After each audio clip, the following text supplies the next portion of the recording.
धन्यवाद असीम। हर जगह यानी खबरें फायदे की, खबरें विकास की। आइए शुरुआत करते हैं आज की टॉप लाइन से। विमुद्रीकरण का असर अगले साल के विकास पर नहीं, आर्थिक मामलों के सचिव शक्तिकांत दास का बयान। बैंकों के पास लो कॉस्ट डिपॉजिट का अर्थव्यवस्था पर होगा अच्छा असर। बुधवार को आनी है आरबीआई की पॉलिसी।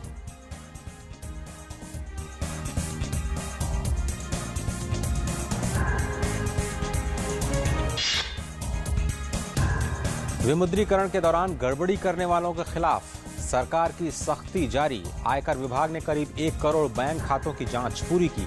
18 लाख लोगों से पूछे जाएंगे सवाल।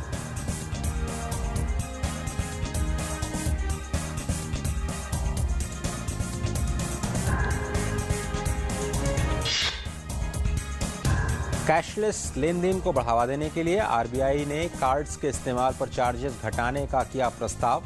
वित्त राज्य मंत्री संतोष गंगवार ने संसद में दिया था बयान। नाबार्ड में आधार पेमेंट के लिए चार्जेस में आधे फीसदी की कटौती की।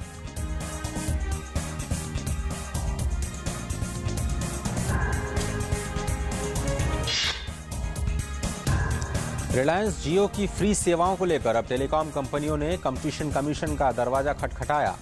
जियो पर फ्री सर्विस के जरिए बाजार में दबदबा बनाने का आरोप एयरटेल ने की है शिकायत।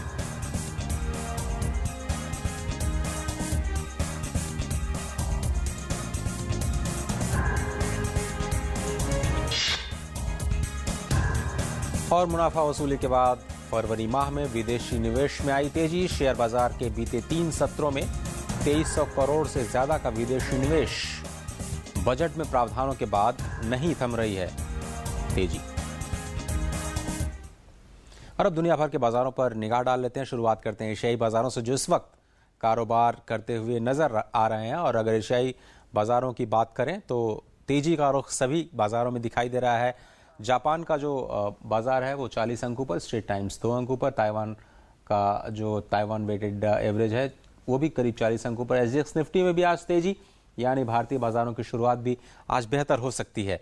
आइए बढ़ते हैं अपने अगले बाजार, यानी जो अमेरिकी बाजार हैं वो शुक्रवार को बंद कैसे हुए वो आपको बताते हैं। 1% ऊपर डाउ जोन्स बंद हुआ। S&P 500 17 अंकों पर, नैस्डैक 31 अंकों पर। ये तीनों ही प्रमुख बाजार अमेरिका के फायदे के साथ बंद हुए शुक्रवार को। यूरोपीय बाजारों का रुख कर लेते हैं। यूरोपीय अगर बाजारों की बात करें तो अमेरिकी बाजारों से क्यों लेते हुए अमेरिकी बाजार यानी डैक्स, जर्मनी का बाजार 24 अंकों ऊपर। CAC 40 यानी फ्रांस का बाजार 31 पॉइंट्स ऊपर। और FTSE 100 यानी लंदन के बाजार में 48 अंकों की बढ़त दिखाई दी। भारतीय बाजार कैसे बंद हुए शुक्रवार को वो भी चलते चलते आपको बता दें। फायदे के साथ बंद हुआ निफ्टी 7 अंकों ऊपर। सेंसेक्स में 14 अंकों की बढ़त। पीछे बीते 10 सालों में बजट के बाद ऐसा कभी नहीं हुआ कि लगातार जो तेजी है वो बाजारों में देखी गई है। लेकिन बाजारों के लिए कहा जाता है कि कोई भी अगर बुरी खबर बजट में नहीं है तो बाजारों के लिए अच्छी खबर होती है, और शायद इसीलिए बाजारों में लगातार तेजी देखने को मिल सकती है। लेकिन आज के इकोनॉमी टुडे में हम चर्चा करेंगे इंफ्रास्ट्रक्चर क्षेत्र में जो कुछ प्रावधान किए गए हैं बजट में। और अगर उससे जुड़ा कोई भी सवाल है तो आप #इकोनॉमी टुडे का इस्तेमाल कर आप उस कार्यक्रम का हिस्सा बन सकते हैं। तो बजट और इंफ्रास्ट्रक्चर और खासतौर पर रेलवेज में क्या कुछ किया गया है, इस बजट में चर्चा करेंगे आज 9 से 10 के दौरान हमारे खास बिजनेस मॉर्निंग में। तो देखना मत भूलिएगा। फिलहाल हर जगत के आज के इस अंक में सिर्फ इतना ही। वापस